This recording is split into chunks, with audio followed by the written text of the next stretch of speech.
Good evening, Spencer Denton here at the digital desk on a Tuesday evening where we have a lot of rain on the way to the Mid-South. Some areas getting a lot more than others. I'm going to give you a radar update here in just a second, but I wanted to jump on here tonight and just kind of give you guys an overview of what we're expecting as we go through the next couple of days. We've already picked up 1 inch to maybe up to 3 or 4 inches of rain in some areas of the Mid-South. It's been a kind of a slow soaking rain for many areas, so it hasn't led to any flooding yet, but we do have a flood watch, and I'll talk more about that coming up in just a minute. But we also have the potential for some high wind gusts, and as you can see, pockets of heavy rain. That's kind of one of the big impacts, rain and wind. This is not going to be a hill producer like the last few systems have been. This is going to be more of the higher winds, possibly some flooding still in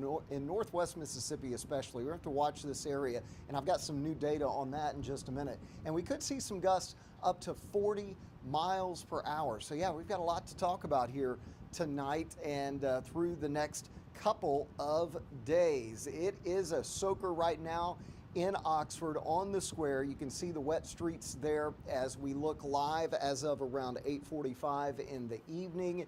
And they have seen off and on rain all day, a little bit of thunder and lightning out there as well. And more rain is moving through that area as we speak. Check this out.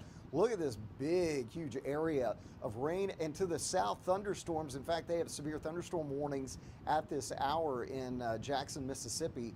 And so we're watching that area of storms down to the south. Nothing severe here, but the heavy rain and some gusty wind with this as it is moving on through. We're kind of on the northern edges of it here in Memphis and Shelby County. So we're getting a little bit of light rain, light to moderate shower activity moving in. If you're in Covington, Blytheville, Dyersburg, Jonesboro, you're not going to see a whole lot out of this one.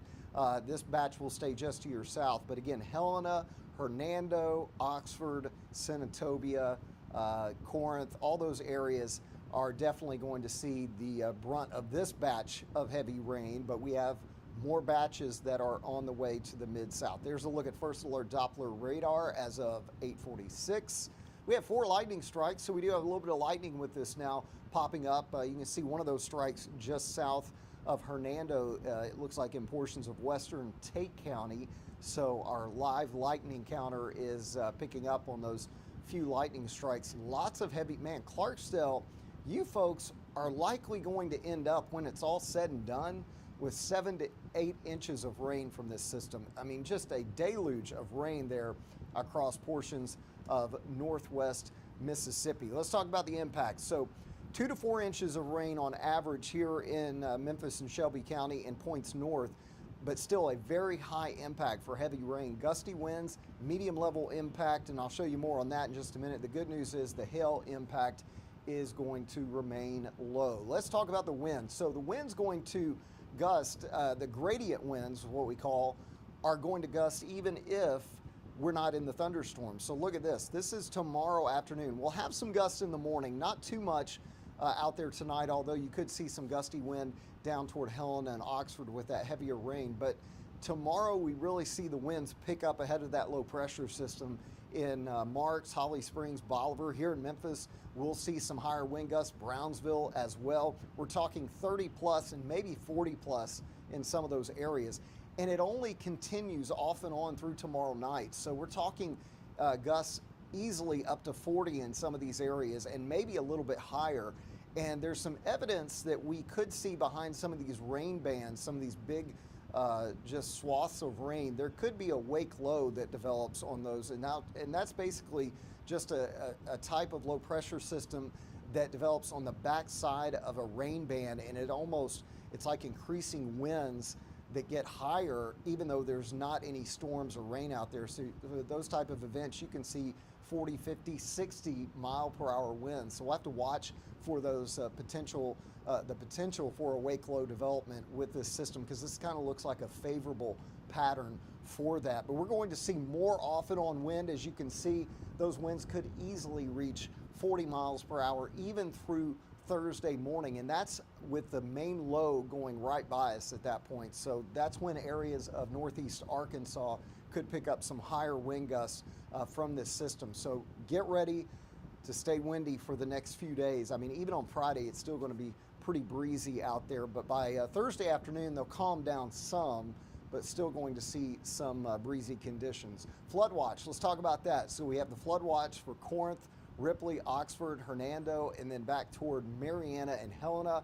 And again, this is going to continue through Thursday morning. And these areas have already seen a really just a deluge of rain. So you're talking about very saturated grounds that's going to make that flood potential a lot easier now that we've already picked up quite a bit of rain in some of those areas. As we take a look, the potential rain totals, and I wanted to show you a few different models from this because this is really interesting. There's been some consistency over the past, I'd say past 12 to 18 hours of the potential of 5 to 7 inches of rain or more down in Helena, on top of already what you have. This is going from now until Thursday morning. And if this is the case, we definitely could see flooding in some of these areas down here in the Mississippi Delta. If you are in Helena, Clarksdale, Mariana, any of those areas, even Tunica, could potentially have some flooding at some point if this remains true. Now, this is one of the forecast models. I'm going to show you 3 different ones here. Keep this in mind. So this is the second one now through Thursday. And look at this. This is a different model, but it's showing that same area of 4 to 7, maybe over 7 inches of rain down there just south of Tunica. Even Oxford picking up an additional 5 or 6 inches. About 2 to 3 here in Memphis, so not too shabby, but certainly not what they're talking about down there. And this is model number 3, and it looks almost exactly the same. There is extreme consistency with these models showing the potential for several inches of rain in this area. So that's why I want to keep you folks advised. Watch out. If you see flooding, remember, turn around, don't drown. That's a key thing from the National Weather Service. If you run into a flooded road, if you can't tell, no matter how high it is, don't try to cross it, because even if it's, say, 5, 6 inches deep, that can actually sweep away your car if it is moving fast enough. So we want to make sure that folks are aware of that. We also have the potential for a few strong storms. Now, most of that potential is going to stay to our south. So Jackson down through South Mississippi, a moderate risk for tomorrow. That's a significant risk. There could be a pretty substantial tornado outbreak down there in portions of South Mississippi. So we want to check on your family and friends in that area as well. But as we take a look here in the Mid-South, we have a slight risk, and it's mainly for high wind gusts with this. I'm not really concerned about the hail threat, but heavy rain, high wind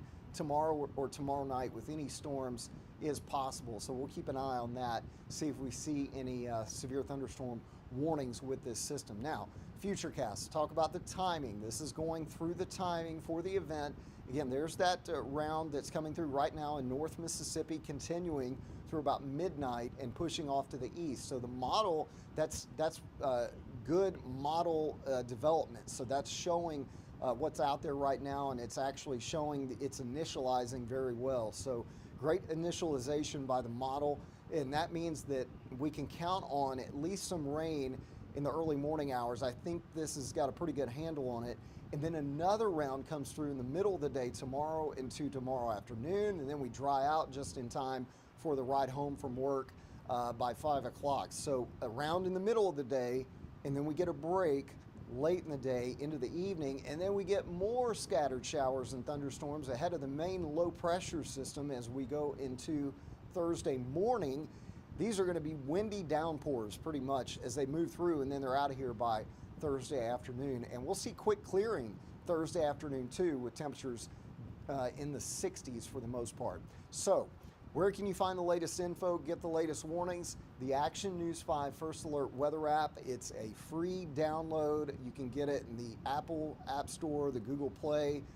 Make sure you've got this so that you can get the latest info. We're sending out plenty of updates. Of course, Patrick Ellis in the morning will be sending out updates if any rain and wind is out there in the morning hours. So you can be sure and get that if you don't have it. If it's free, it tells you exactly what it's doing. If lightning is near your location, it actually gives you a little notification on your phone that lightning is within 1, 2, 5 miles, something like that. So it's a great tool to have. Be sure and download that if you don't have it. And you can follow me on all the different social media platforms. I believe I'm streaming live on my Facebook page right now, but you can follow me on Instagram, on X as well, and plenty of updates. I also have automated watches and warnings that pop up on those some of those platforms, so be sure and check that out. So just want to give you a sneak peek. So after we get rid of this whole system and it's all out of here, guess what we get? Sunshine. Yeah, it's going to look good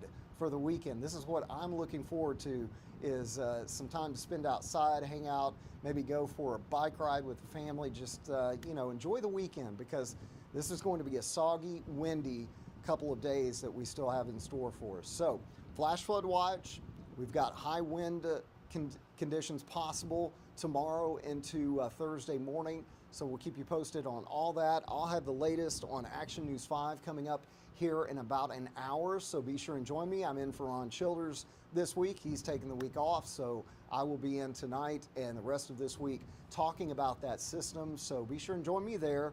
And otherwise, hope you guys have a great night. Of course, as always, we'll be watching the weather. We'll keep you advised. Maggie McCallie will be in with me tomorrow, and she'll be tracking this system as well. She'll be on at 11 a.m. and again at 3:30 p.m. So as always, just wanted to check in with you guys on a Tuesday night. I hope you're having a great night, and we'll see you again sometime around this time